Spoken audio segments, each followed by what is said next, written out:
This happened a few months ago, back in the spring. It was that strange in-between period of my life.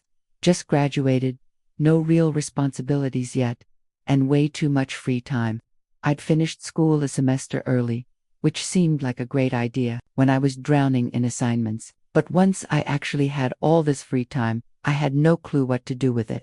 My full-time job wasn't starting until June, and most of my friends were still busy with classes or finals. So, until then, I was just floating, feeling like I was stuck in 040, the gap between two phases of my life. It was actually really discomforting and made me feel worthless.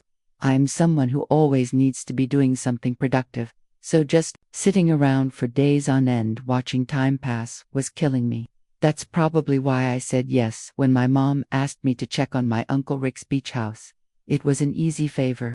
Drive down to Rehoboth Beach, make sure nothing was leaking or damaged, and do some small maintenance to save Rick the cost of hiring someone. 1080. Yeah.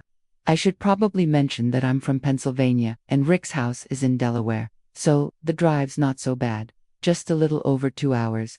The house is massive, the kind that comfortably holds my entire extended family every summer.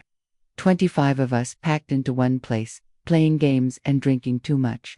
Those two activities are honestly the only distinctive things about our family. This house isn't exactly on the shoreline, but it's not too far from the beach either. It's nestled in a quieter neighborhood, lined 138, with tall beach grass and winding roads. Fast forward to some random day of the week that I honestly can't even remember. I think it was like a Thursday or something. I left in the late afternoon, which in hindsight was probably a dumb idea.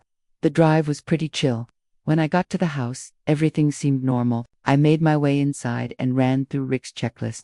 I checked the faucets, the breakers, and walked the property. Everything looked fine. To be completely frank, it felt strange being there alone. I'd never to 12 seen that house without miscellaneous board games sprawled about and crowds of family members noisily drinking. The silence was definitely the most eerie thing about it. The place felt abandoned or something. I'm sure all of you have that one place, be it a house or a restaurant or something else, that gets really rowdy when your whole family spends time there together. Now, try to picture that place empty and silent. Kind of spooky, right? Anyway, it was getting late and I hate driving at night to 40 more than anything. So, I texted my mom to let her know I'd just stay overnight and head back in the morning. She told me that was a good idea and reminded me to thank Uncle Rick for letting me stay there, which I did. I made myself some food, messed around on my phone for a bit, and then started washing up for the night. Usually during family gatherings, I'd get jammed into one of the smaller rooms on the 3rd floor, while other relatives got to claim the nicer, bigger rooms. I'm not complaining about the 307 system at all. I'm just telling you how things tended to go. Since I had the house to myself that night though, I figured I'd take advantage of it. The master bedroom on the 2nd floor has a private bathroom, a massive walk-in closet, and a ridiculously comfortable bed. The decision wasn't exactly difficult. I knew that's where I'd be sleeping. I climbed in around midnight and quickly drifted off. I don't remember what time it was when I woke up, only that something startled me awake. I was still a little groggy, but 3:36, I was dead sure sound had just come from the closet, like something had fallen in there. Without making any noise, I craned my head to look at the closet. Even that small action sent my heartbeat racing.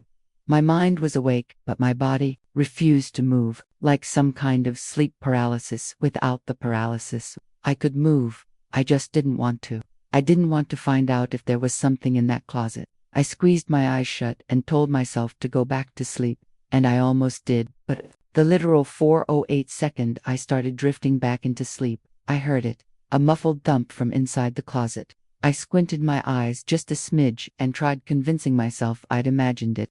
But I knew I hadn't. As if overcome by some invisible force, I laid there in complete paralysis, with no control over my body whatsoever. Not like before. This time it was real. I couldn't move, even if I wanted to. Until that moment, I didn't truly understand what it meant to be frozen in place. I listened in horror as the closet door slowly creaked open. 4:44 through barely open eyes, I watched as a dark figure stepped into the room. It just stood there beside the bed, motionlessly watching me.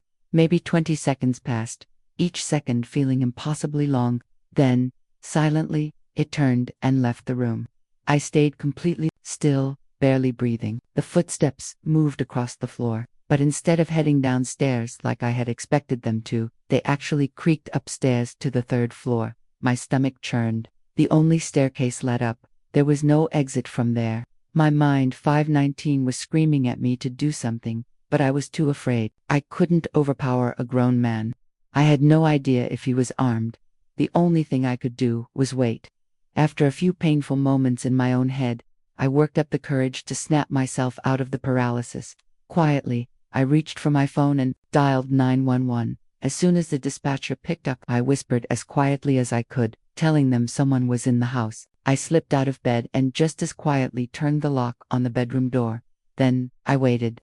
Minutes dragged 5:54 painfully by until flashing red and blue lights illuminated the windows.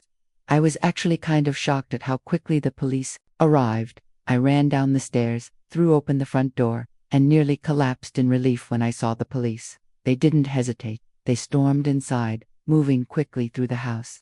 I waited outside. It didn't take them long. According to them, the house was empty. I was in disbelief. I had heard the footsteps go up, and there was nowhere to go after that. So he must, 624, have still been in the house. There was no other explanation.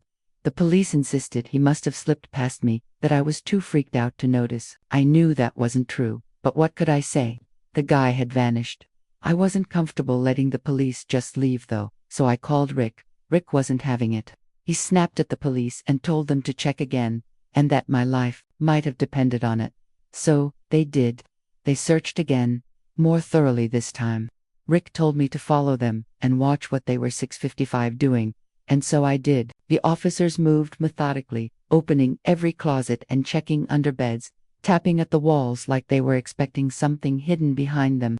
They pulled back the shower curtain in every bathroom, double-checked the locks on the doors and the windows, and that's when they found it. One of the bedroom windows on the third floor, the room I should have been sleeping in, was unlocked. One of them stood by the door while the other one went downstairs and stepped onto the 722 back deck. I opted to go outside with the second officer, mostly because the thought of being locked in the house with some stranger sickened me. The officer shined his light around the property, but there was nothing out there. He started scanning the roof, and to my horror, his beam swept across something terrifying. It was him. It was that stranger that had been in the house. He was just sitting there on the roof. He was this disgusting-looking bald man in tattered clothing who looked like he hadn't seen a shower in years.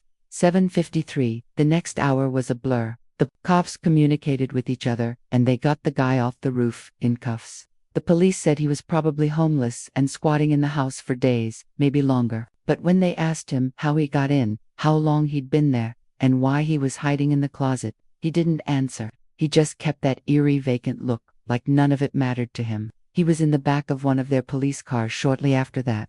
And that was that. The whole thing was so crazy 822 that it's still hard to wrap my head around. As much as I try, I cannot figure out why that guy had been hiding in that closet of all places. Maybe he heard me enter the house and hid in the first place, he thought. I still don't know how he got into the house. Rick doesn't either. It's impossible to get to the roof from the ground. So I feel like that explanation is pretty illogical. The rest of my extended family has been insisting that Rick ups his home security, but he's refused every time 849 for reasons I can't explain. The thought that had I been sleeping in my assigned bedroom, that night might have ended very differently. Music. My buddy Mike has a beach house on the Jersey Shore. Calling it a beautiful property would be an understatement. It's magnificent, or at least as someone who never came from much, that's what it feels like to me. I obviously don't know the history too well. It's not my family's house after all, but from what I do know, that house has been in their family for generations. 09:27, Mike's single quotes had been trying to use it as their permanent place of residence for the longest time, but unfortunately, they recently passed away, without anyone living there anymore.